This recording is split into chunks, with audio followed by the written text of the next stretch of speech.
சின்ன வயசுலேருந்தே எனக்கும் எங்கள் அம்மாவுக்கும் எதுலேயுமே ஒத்து போனது கிடையாது. நானும் ஒத்து போக மாட்டேன். நாங்கள் அதிகமாக உட்காந்து பேசிக்கிட்டதே கிடையாது. நான் சிரிச்சிட்டு கிடையாது.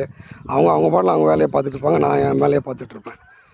ஆனால் அவங்களுக்கு உடம்பு சுகம் இல்லாமல் போகிறப்போ கிட்னி ஃபெயிலியர், அவங்க 2 கிட்னி ஃபெயிலியரு 15 வருஷமாக என்கிட்ட தான் இருந்தாங்க. அதுக்கு பிறகு அவங்க பெத்த வீட்டுக்கு போனாங்க, அங்கே பார்த்துக்கிட்டாங்க. இறுதி சடங்கெல்லாம் அங்கே தான் பண்ணினோம். இருந்தால் கூட நாங்கள் பேசலை. ஆனால் நம்முடைய கடமை நம்ம செஞ்சுட்டு தான் இருந்தோம். ஹாஸ்பிட்டலில் கூப்பிட்டு போகிறது எல்லாமே.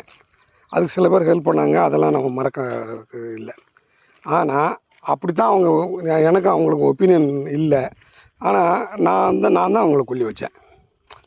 நாங்கள் 2 பேரும் எலியும் பூனையமாக தான் இருப்போம். நான் எங்கள் அம்மாவை மிரட்டிடுவேன். அந்த மிரட்டினதால தான் நான் இன்றைக்கி இவ்வளோ பெரிய ஆளாக வந்திருக்க முடியும். நான் எங்கள் அம்மாவோட ரொம்ப ஒத்து போய் எங்கள் அம்மா சொன்னதெல்லாம் நான் எங்கள் அம்மாவை தப்புன்னு நினைக்கல.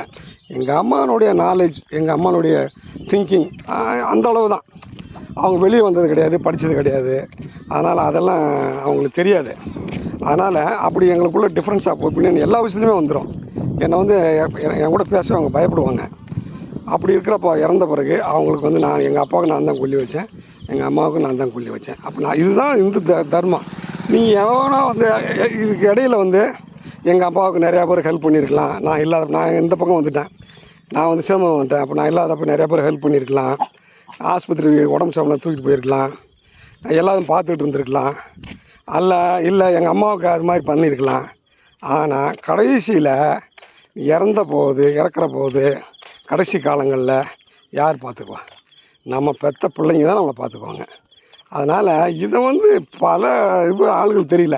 இதில் கூட நுழைஞ்சு இந்த மாதிரி அம்மா அப்பாக்களுக்கு சேர விடாமல் சில கோஷ்டி பண்ணிக்கிட்டு இருக்கு. எனக்கு கண்ணார இருக்கிறது, நானும் கண்ணார பார்த்துக்கிட்டு இருக்கேன். இவங்கெல்லாம் எப்படி இப்போ உங்கள் பிள்ளைங்க அப்படி செஞ்சாக்க புரிஞ்சுக்கிங்க.